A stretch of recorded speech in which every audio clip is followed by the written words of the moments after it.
momento acá en la parte, digamos, creo que le podemos llamar así como un momento cultural a esta hermosa fiesta que en este caso la sociedad está haciendo. Y agradezco acá a la presidenta y a todos los miembros, las miembros en este caso también de la comisión directiva, ¿verdad?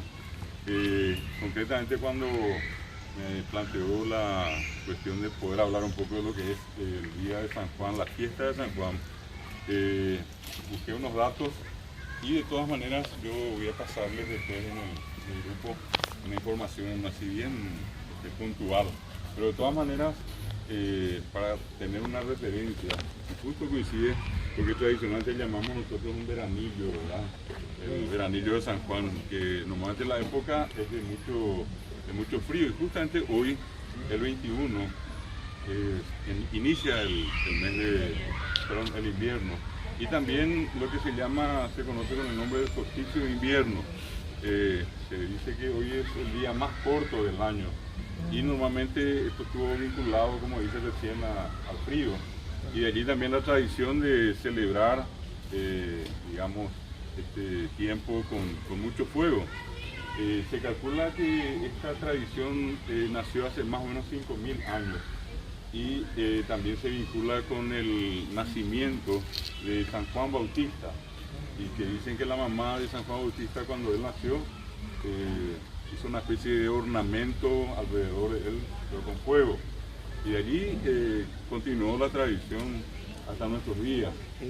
Llega acá a América con la presencia de los misioneros, ya en tiempos de la conquista y de la colonia.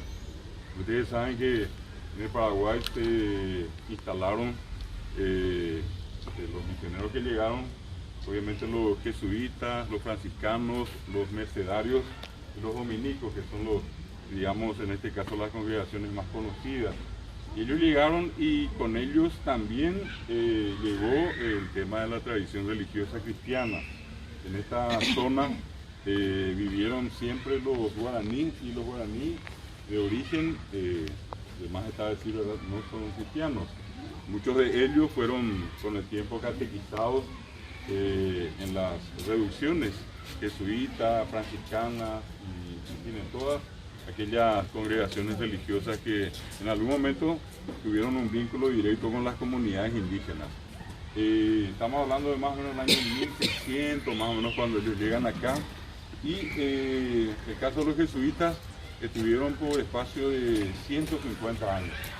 En 1767 fueron expulsados y tuvieron sus, digamos, reducciones, las famosas misiones.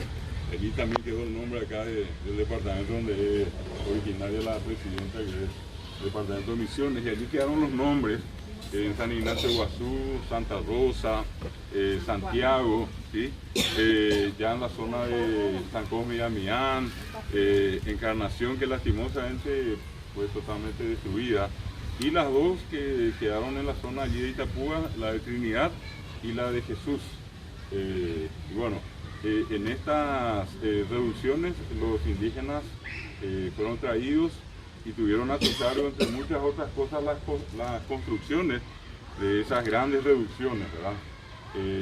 Y fueron, sin ninguna duda, en el comentario de toda la gente de antes y de ahora, unos verdaderos artistas en el tema de la construcción, escultura, pintura, música. De allí vienen una serie de comentarios que fueron registrados, están todos documentados. Y cuando llegan entonces, ¿qué es lo que en principio se intentó hacer? Catequizar a los indígenas, pero hacerlo en castellano. Y pasó un tiempo y lastimosamente las circunstancias no se dieron, y pidieron una especie de socorro a sus autoridades. Y en ese pedido de socorro decían: si seguimos intentando catequizar en castellano, no vamos a llegar a ninguna parte. Sería conveniente hacerlo en la lengua que hablan aquí las comunidades nativas. Y entonces todo apuntó a buscar la lengua más hablada, la que fue conocida con el nombre de lengua general, o los brasileños le dicen lengua geral, y esa lengua es el guaraní.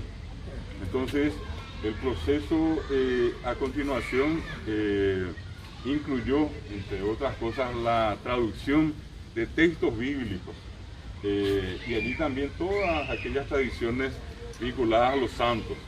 Y entonces nosotros podemos llegar hoy a este tiempo y darnos cuenta que el San Juan, la fiesta de San Juan en Paraguay, tiene un ropaje muy guaraní.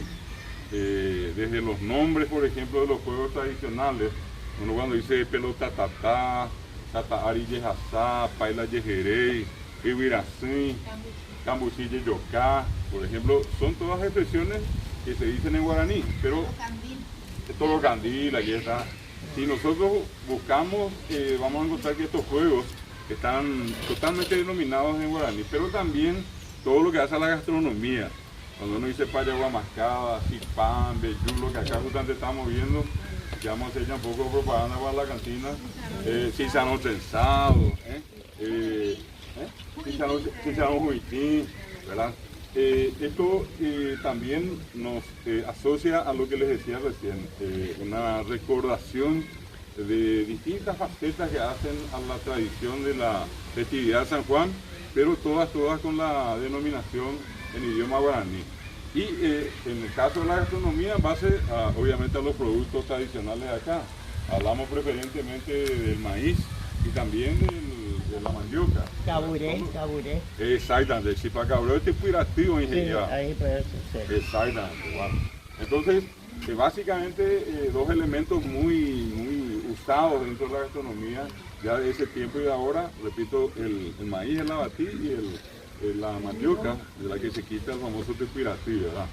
Bueno, una cuestión interesante, probablemente todas acá ustedes, si miran un tiempito atrás, van a recordar que probablemente hubo un momento en que la fiesta de San Juan se celebraba en el día de San Juan, es decir, el 24. Y la costumbre el 23 de hacer las famosas pruebas, ¿ya? Y las pruebas incluyen, entre otras cosas, por ejemplo, el hecho de hacer gotear 24 gotas del cebo de vela, ¿verdad? Y allí tienen que aparecer el nombre, las iniciales, del varón va a ser la mujer, las iniciales del nombre de la mujer, y al revés, si es la mujer, las iniciales del nombre del varón. La otra cuestión también que acá ya obviamente no se ve, salvo en algunas casas que algunas personas tengan plantadas bananos, ¿verdad? La costumbre de tomar el machete o un cuchillo un poco grande, ir e incrustar eso, y al sacar, al retirar, queda una especie de mancha con las iniciales de la persona. Otra cosa es, sí. Yo soy de San Juan. Ahí está usted. Entonces hemos hecho. Al punto que hoy, cuando yo les decía así, hacemos una pequeña comparación, ya no es el San Juan Ara solamente, no, ya está el San Juan Boibé, ahí es un mes antes, ¿verdad? Nosotros mismos estamos acá ya unos días antes, ¿verdad? ¿Y qué va a pasar? Está el San Juan Ariré, lo que va a venir hasta un mes después inclusive, ¿verdad? En algunos casos se suspende por lluvia, pasa una semana. ¿Y qué tiene de novedoso también? Dejó de ser solamente la fiesta, la celebración en homenaje al santo mismo por el santo mismo, sino que hoy el San Juan ya es pro bolsillo, pro tupaó, pro escuela, pro empedrado, es decir, quien más que menos, y me imagino que en el caso nuestro también, ¿verdad? Es para contar fondos para tal cosa, ¿verdad? Pero fíjense que eso no se hace en la fiesta de la Virgen de Cacupé o en la de tal santo de San Antonio, o lo que usted dice, San José. Nadie se acuerda de una fiesta parecida a esta, inclusive para recaudar fondos, ¿verdad?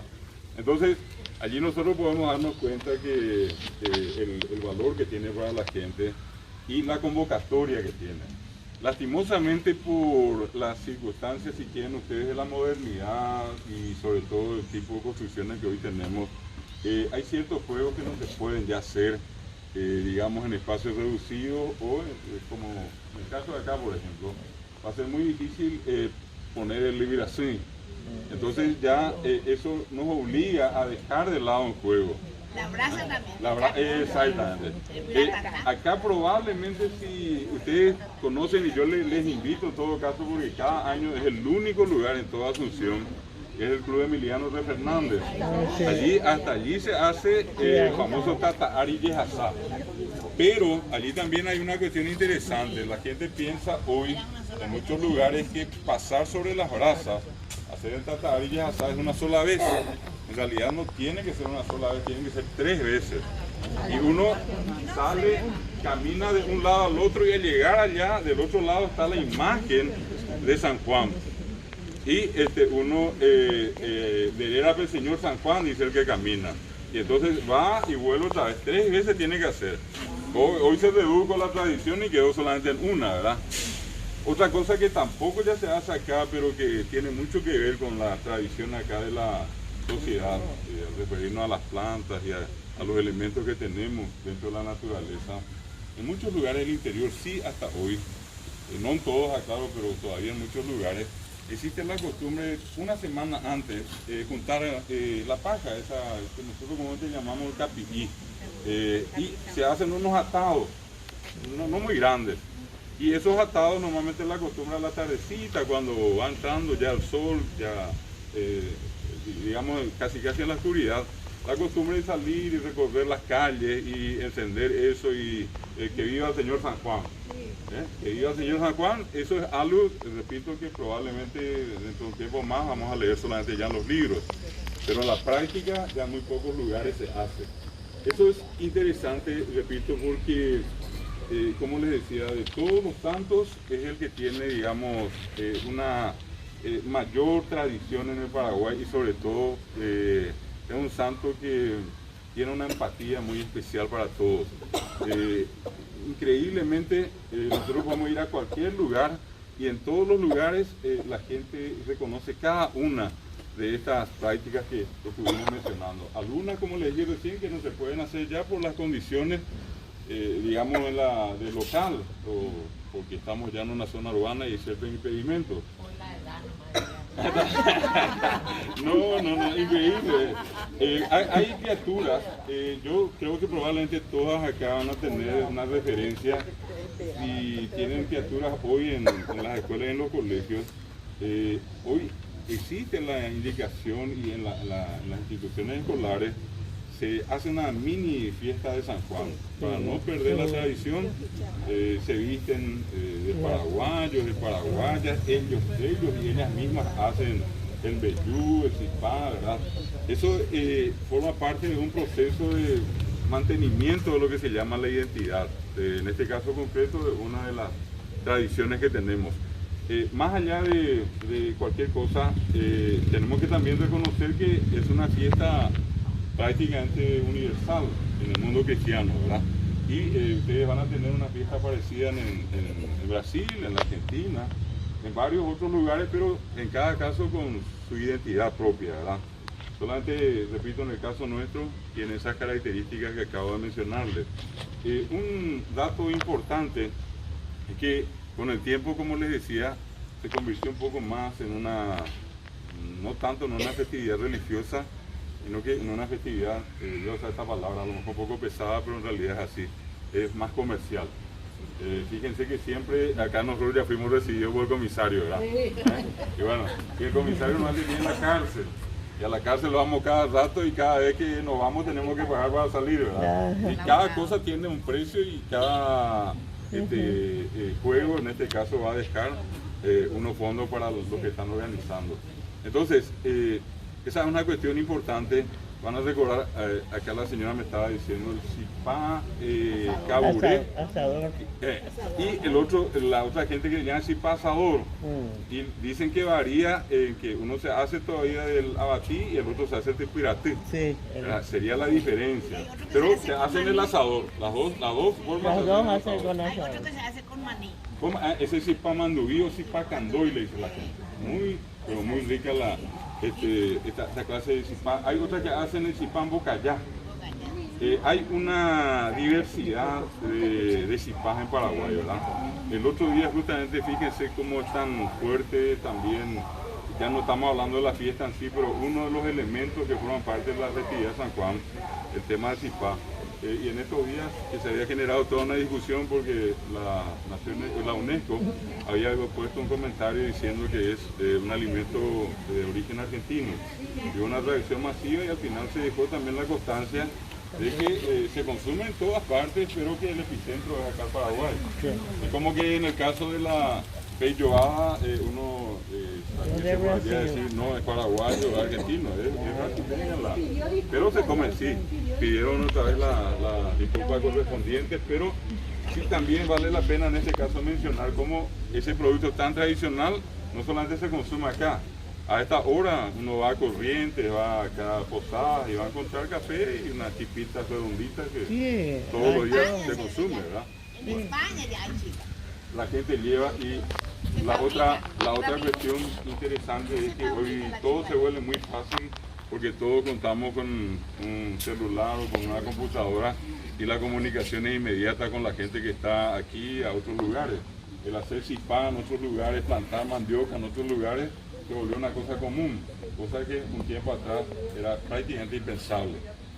Bueno, yo creo que para tener por lo menos una pequeña referencia, de hecho lo que yo estoy haciendo es refrescar la memoria de ustedes, porque todo esto que estoy contando es una cosa probablemente conocida por todos.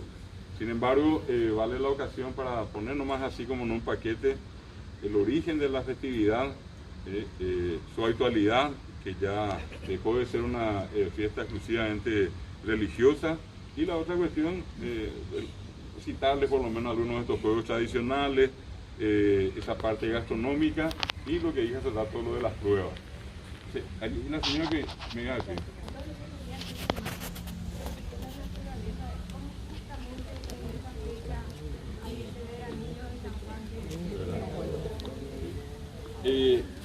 Una cuestión muy interesante, y con eso en todo caso quiero cerrar esta parte, y si ustedes tienen alguna consulta, algún comentario que quieran hacer, con mucho gusto vamos a escucharle y vamos a tratar también de responder si hay alguna consulta. Hoy, una cuestión a lo mejor muy llamativa, yo les decía hace un momento cuando empezaba que es el día más corto y por eso se habla del solsticio de invierno.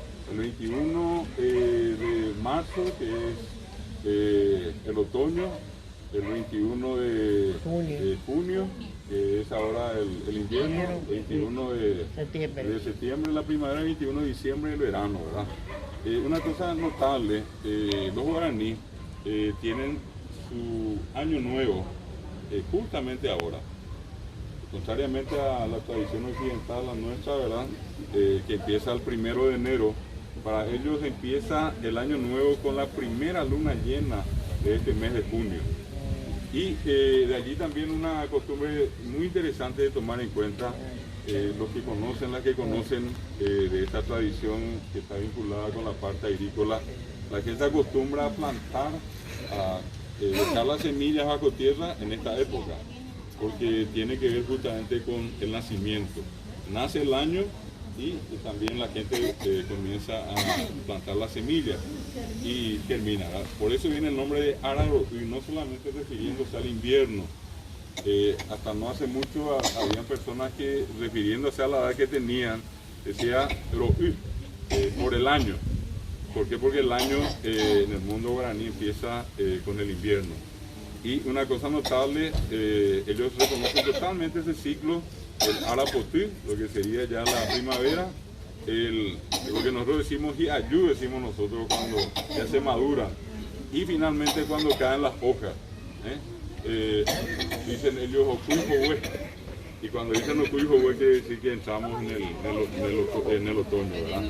Ellos van a esperar siempre la época de junio, probablemente yo más no llevé en cuenta, pero probablemente entre ayer, hoy o mañana vamos a tener luna llena y oficialmente para ellos empieza el año nuevo con el solsticio de invierno. Ese es un dato que creo que es interesante y está vinculado siempre al tema del fuego. Ellos se reúnen, tienen lo que se llama un opuy, o le dicen Ogaguazú, que es una especie de iglesia o de templo, y allí ellos tienen sus danzas y tienen sus plegarias. Y las mujeres tienen la costumbre de usar una tacuara, porque le llega hasta la altura de los senos, cama, Entonces se dice tacuá cama o tacuá camá. Y la mujer golpea la tacuara contra el suelo, más o menos reproduciendo el latido cardíaco. Y los varones tienen lo que se llama baracá. Baracá para nosotros sería la guitarra, pero para ellos es la maraca, la que se hace el porongo, del fi'á, ¿verdad? Y eso siempre interesante por el tema de la sociedad. Quería comentarles esto. La planta sagrada es la tacuara. Ellos dicen que el mundo está sostenido por 4 tacuaras. Pero el árbol sagrado es el igarí, el cedro, ¿verdad? El cedro. Al punto que el pindó también, el pindó. Dicen que, aquí hay toda una leyenda, dicen que cuando Ñanderú, o nuestro padre, hizo el árbol lindo y bueno, hizo el pindó. Y cuando el añá intentó hacer, le salió un bocallá. Es un poco en la tradición es como la degradación del pindó, porque hizo la añá. Y el árbol entonces lindo, así con la pinta que tiene, es el pindó. Bueno, de todas maneras, insisto un poco con este detalle, la planta, el árbol sagrado, es el igarí. Y de eso ellos tienen la costumbre de prepararle unas silletas a sus hijos el día en que los varones y las mujeres se convierten en caraí. De paso les hago el comentario que la palabra caraí no significa varón o señor. En realidad ya para nosotros hoy significa señor. Para el guaraní la palabra caraí significa tener derechos. El que tiene derechos es un caraí.